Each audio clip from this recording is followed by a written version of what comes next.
Tell me a little bit about like what it was like for you, not only necessarily growing up, but just learning, developing, understanding, making mistakes, facing failures. And ultimately, what I think you laid a beautiful track on is making choices. Talk to us about your journey. Yeah, if I back all the way up to, growing up, I'm the son of a soldier and a stay-at-home mom. And, while we didn't have everything, we had a lot, man. I don't have the struggle and strife story and the trauma that a lot of people have because my upbringing was very, very uh I'll call it sheltered. My my dad, like my complaint is my dad jumped out of airplanes for extra $200 a month so that he could help me get the cleats or we could go out to dinner, right? Like that's my complaint. My dad would stay at work late or go super early so that he could go make that extra money so we could do the thing. And the backside of that for me as an adult was seeing the arthritis that came from putting that type of stress on his body and seeing my hero, somebody who I thought was Superman, a guy who could jump out of an airplane, go to someone who was very uncomfortable moving from a sitting position to a standing position and deciding not to sit down because it was going to be so painful to get back up whenever he decided that he wanted to move from that place. I played sports. I played football through college. Had 2 full scholarships when I went to university, and it wasn't because I knew what I was doing. It was because my mom was there to pay attention to me and make sure that I submitted the applications and that I was doing the studies that I was supposed to be doing. Got the engineering degree, man, and, I had a choice. Was it, do you go do your PhD or do you start working? And what I realized is, man, I wanted to make money. I wanted to start earning. And so I jumped into corporate and started on that progression that ended with kind of the end of the story that we gave the listeners in the beginning. But for me, like I learned so many lessons from sports. That's where, outside of the example and the role model that I had in my father, that's where I learned about leadership and being somebody of character and integrity and knowing what happens when you don't fulfill your commitments. And it's funny, I say all of that and now when I think about sports, I go to this place where I'm in the 8th grade and I promised a teammate of mine that we were gonna go to a football game that Friday night, high school football game. We're getting ready to go to the high school, so it was a big deal to go to the high school football game on a Friday night. And I didn't call that guy, and he got into some alcohol that evening, and he found a gun, and they played Russian roulette that night, and he lost. And so I get the phone call the next day that says, "Hey, he's gone." And I'm like, "What do you mean he's gone?" He's dead. Like, he's not here anymore. And I have to live with the fact that I didn't make that phone call to let him know that we were leaving so that we could pick him up to take him to the game with us.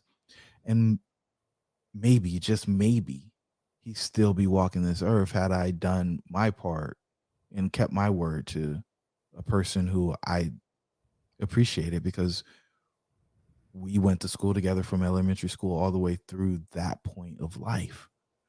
So you know, I, I carry that I carry that burden, man. Your word means everything. It really does. And right or wrong, people die, at least in my world, if you don't keep your word. Yeah, it's powerful, man. And I actually resonate with that a ton. As the Unbroken Nation audience knows, my three childhood best friends were murdered. Mhm. And no bullshit. The only reason I'm here right now is because I said I didn't follow through on those promises to like show up or do the thing. And that's like this really odd, strange juxtaposition of the world and the choices and decisions that we make. But as I've gotten older, I think about the idea of, what if I would have said yes? What if I would have been in that situation with them? Maybe I wouldn't be here. And, it's those burdens. Like, I try to think about them like bricks in a backpack. And if I can let them go, not that they don't carry weight, but if I can just sit them down and just like keep moving through life, there's this tremendous weight that is relieved from us when you're in this journey. And I think you pointed to something that for me holds so incredibly true, that's so profound that I do not think people really understand is the power of keeping your word. I had a moment in my life where I had to recognize that I could not negotiate with myself any longer because I was not keeping my word. I was not being a man of character. And for me that was both inspiring and like earth-shattering at the same time because it's like, oh shit, I don't know how to do this.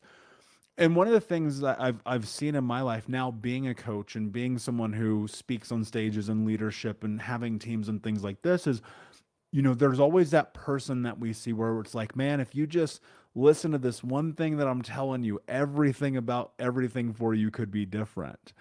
And so what I'm curious about in this moment is, Jerome, as you're with people, as you're teaching people about leadership, as you're coaching people and talking to these businesses, what is it that you think is kind of, for lack of a better term, the chasm? What is that gap that people must cross in order to step into what's next into their life? Being honest with themselves. So many people romanticize their current situation. They they believe that their future is happening right now, even though they haven't done the things they need to do in order to have what they want. So many people believe that they're great just because they show up, but that's not true. Like, you're not your best self right now.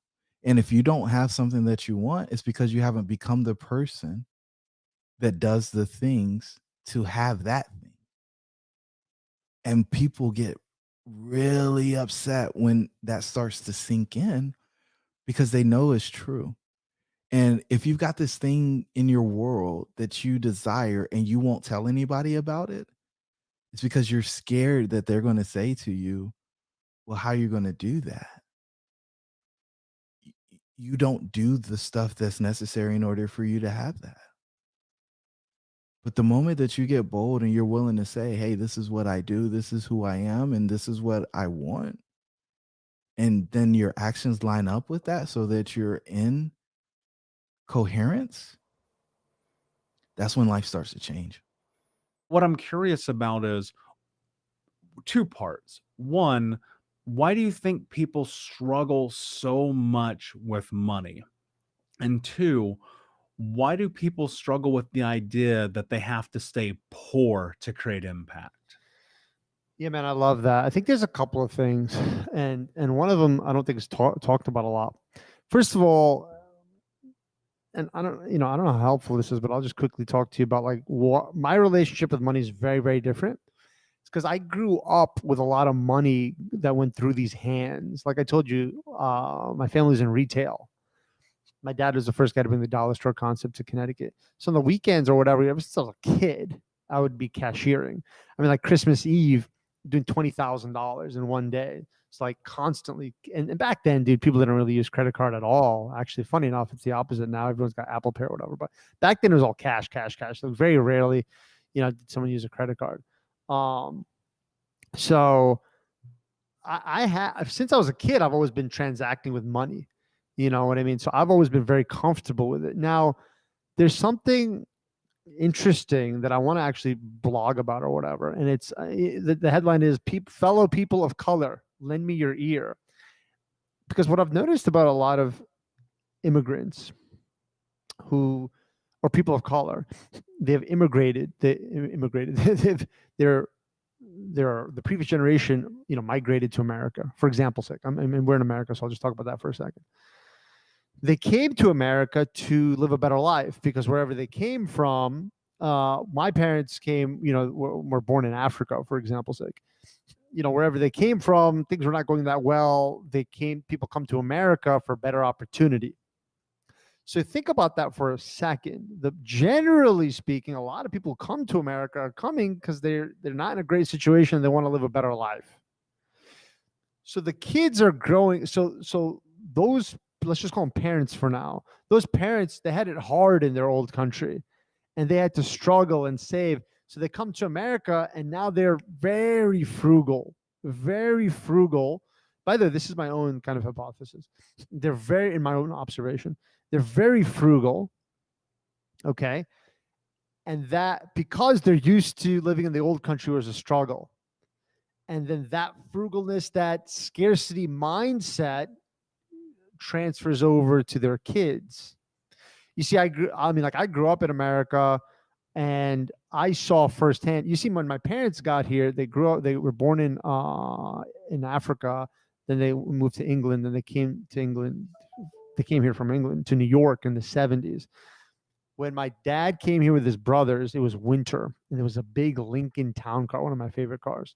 I should actually buy one, but it was snowing and there was a Lincoln Town Car got stuck in the snow. And my dad and a couple of his brothers sat on the trunk to put weight on the trunk and the dude got unstuck. The car came out. The guy came out of the car and said, "You guys are awesome." And he gave my dad and his brothers like $1 each or whatever. And my dad said, they just got to America and said, "Man, you can never starve in this country." And it's 100% right. You like, because that type of stuff doesn't happen in the old country. Like, you got to understand something. Like, with all due respect, I'm not trying to be funny or anything. I'm trying to be literal, but you have to be kind of mentally ill to not be able to generate wealth in a first world country. You cannot starve in a first world country. It's impossible. Again, it's just impossible. It's absolutely impossible.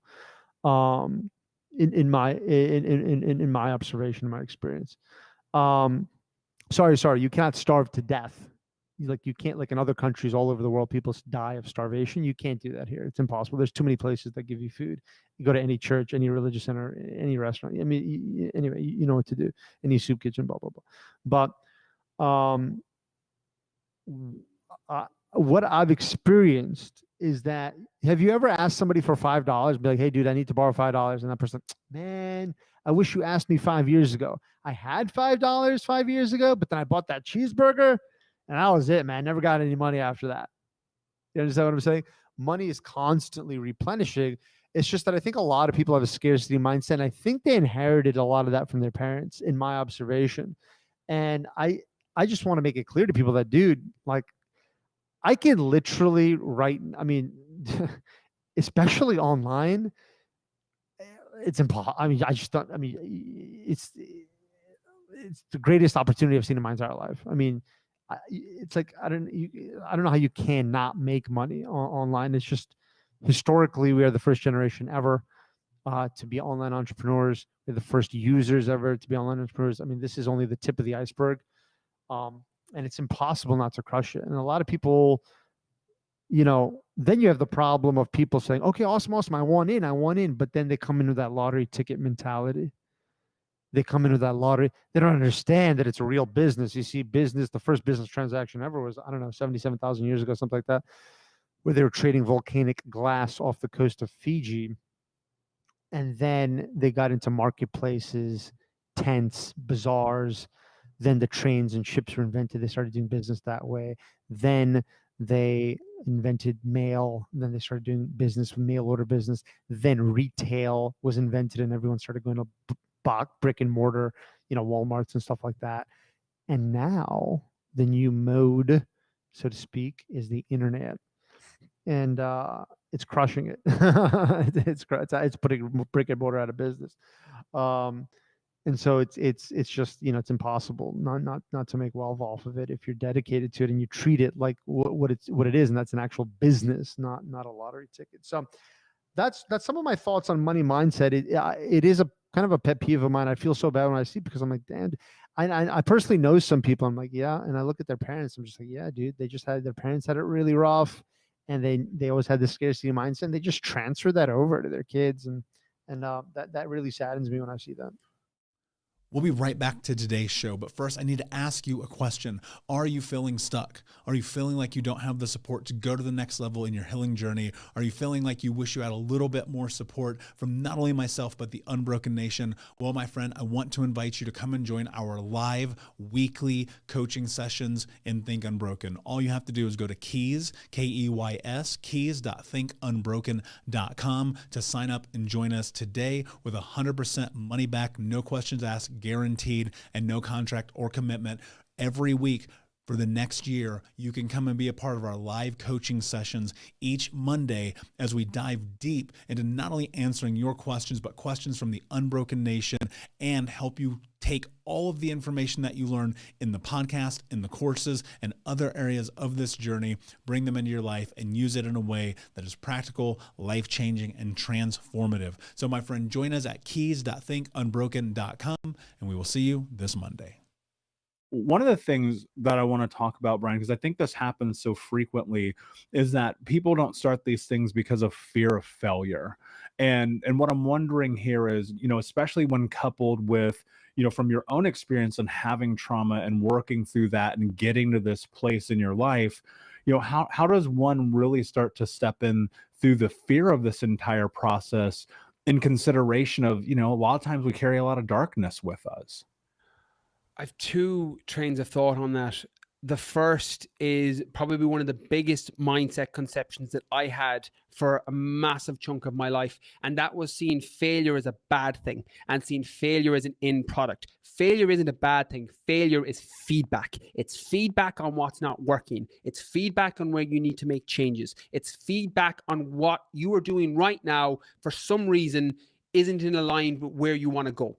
And you use that feedback to make changes to make your life better. If that's food related, training related, mindset related, trauma related, you use it as feedback.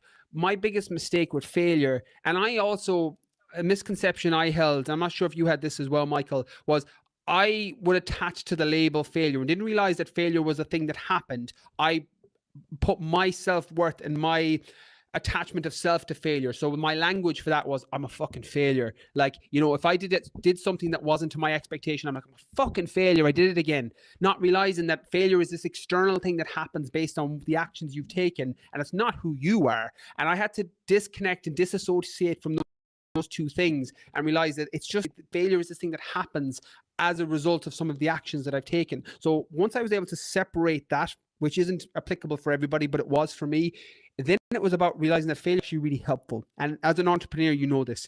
Failure is feedback. You can make changes based on failure. Every failed relationship, every failed business adventure. It took me 3 attempts to get my business off the ground. I made 3 attempts, Michael, before I eventually got it off the ground because I kept fucking up. I kept making stupid mistakes. Like, one of the things I did, which was, when I look back in hindsight, in 2012, I was working as a teacher, an elementary school teacher during the day and a personal trainer at nighttime. And when I tried to make that transition over to make a full-time living as a personal trainer, I rented out a gym, I think £670 at the time, on top of my rent. I didn't have a lot of money because you don't make a lot of money as an elementary school teacher in London. And I had no clients. I went and got a branded kit. I went and got business cards. I had no fucking clients. Like, not realizing that because I wanted to be a personal trainer. And that for me was down to, the ego issue of people being like, well, he's successful. He's a personal trainer. He did the thing he said he was going to do. And I just wanted to look the part. And as a result, I fucking got broke. Like, I had to, the only time in my entire life, Michael, I know we've had different experiences. Again, first world problem on my side, that it was the only time in my life when my bank account was zero. I broke college student, didn't have loads of money growing up, didn't have loads of money as a teacher, but I always had something in my account. But that was the time it went to zero, and I had to go down the back of my couch in London to look for pennies so that I could get the bus to go to the bank so I could take out a loan to pay my rent that month. And that was failure. But now, 10 years later, that's feedback. I tell so many trainers that I work with and coaches that I work with, don't make that mistake. Don't pay those dumb taxes. Don't focus on shit that doesn't move your business forward. Focus on getting clients and helping people, and things will grow that way. So that's one example of failure as feedback. And I think when you start to see it that way, you change your relationship with it. When you change your relationship with failure, it opens up a lot of doors that previously remained closed to you. And then when it comes to the darkness, I've kind of changed my opinion on this in recent years, because I've always been a subscriber, or had for a long period of time been a subscriber of the Jungian philosophy that, you know, your roots need to go down to hell if you want your branches to reach up to heaven.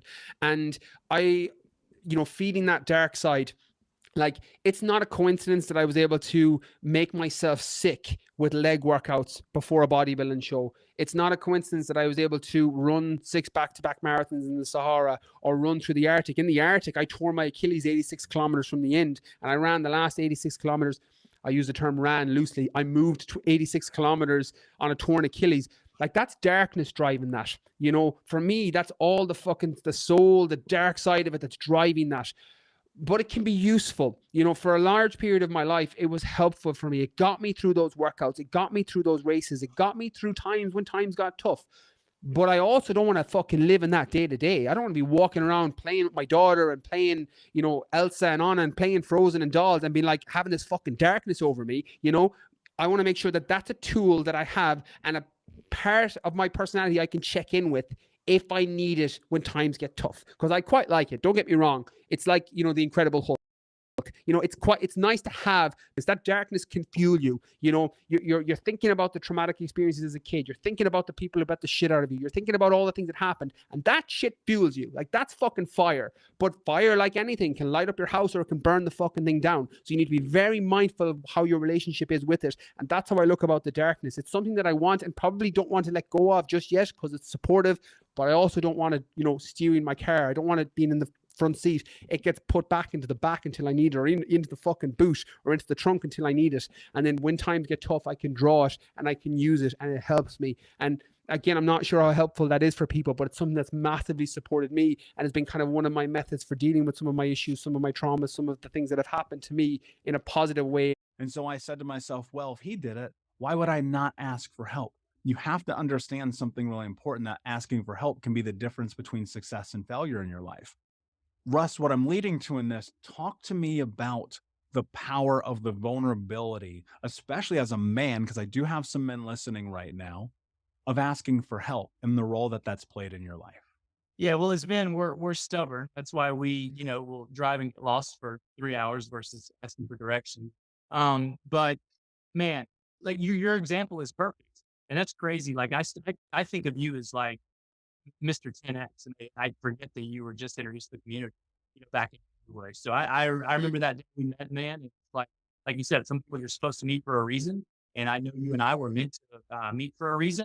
But it's crazy. Like, you gave one of the simplest and one of the best pieces of advice right there, is to ask for help, but then to take it one step further. So who do you ask for help? Because you got to be careful.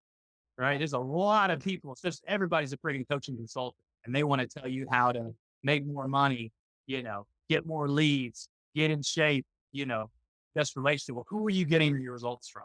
Who are you getting your advice from? Right. If I want to know how to grow my business and create generational wealth, guess what? Grant Cardone is one of the guys that I'm going to, because he has done all of that, continues to do that. So if you want, it's kind of like, don't go to the dentist with rotten teeth. Don't go to the fitness guy who knows everything. They're out of shape. And so you knew you wanted to win that contest. And so it sounds natural. Of course you're going to go ask the guy who won last year, hey, you got any advice? You know how many other people wanted to win that contest? Probably everybody. You know how many people came to me and asked me for advice? I think I shared this with you. 2, you and Dr. Greg Person. Guess who came in second place? Dr. Greg. And so that, guys, simplest thing, if you modeling, you want something, find someone who's already done what you want and ask their advice. And here's the last thing, is you'll be surprised how much not only they're willing to help you, but they want to help you. And I don't know if you were surprised, like, dude, I could feel it in did you leave me a voice message or a text message? Yeah, initially I sent you a voice note. Okay. So that's why I felt it. I was going to say, I even felt it in your writing. So that's smart, voice or video, because communication is 93% tonality and body language. If you're in person, if you're not in person, it becomes almost virtually all tonality. So I could feel it, dude, like that you wanted this. And I knew as soon as Emily reached out to Emily too, she said, this guy's going to win. And then we made it like our personal mission. Like how many times did we communicate back and forth that day? We made it like we wanted you to win because we knew, number one, you wanted it. You're asking for help. Like people want to help people who are hungry, excited, asking for help, obviously having a great mission and something to share the world. Like I genuinely wanted to help you so much. So man, that could be the number one. There's a lot of success principles, like the number one thing, especially to get passionate.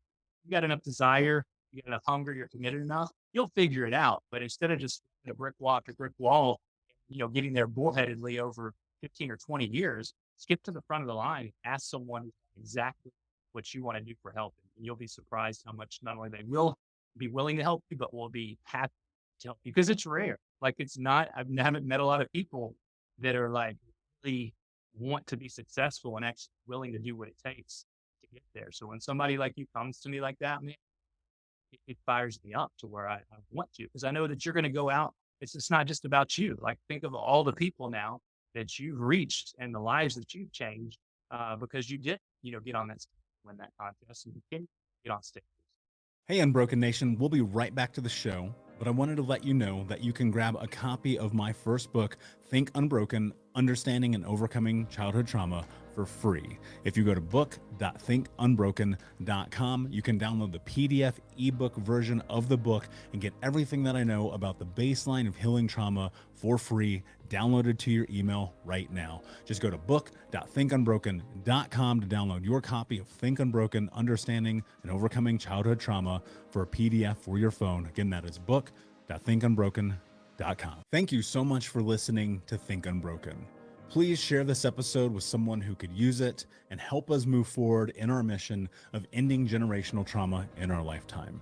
And if you would, please take 5 seconds to pop on iTunes or Spotify, hit that 5-star, leave a review, and you can also reach out to us on social at Michael Unbroken or at Think Unbroken.